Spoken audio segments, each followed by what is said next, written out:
Temirhan semetey talada жүргün кезінде сары таздан кеп уғып ошондо мындай деп угуп жери талаз деп угуп дүнө кеткен шер манас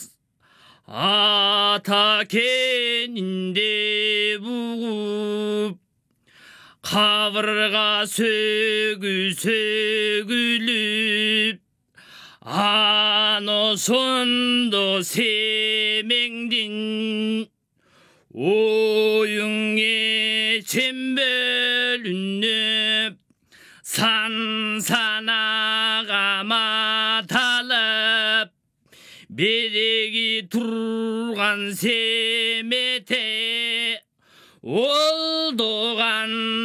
болот деп жаратканга жалынып анамын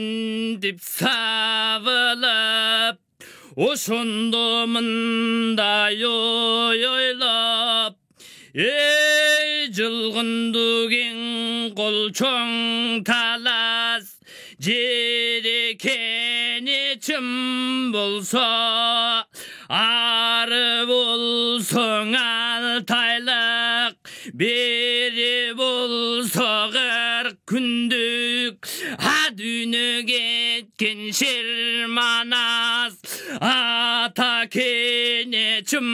болсо жанагың эр коңурбай калчадан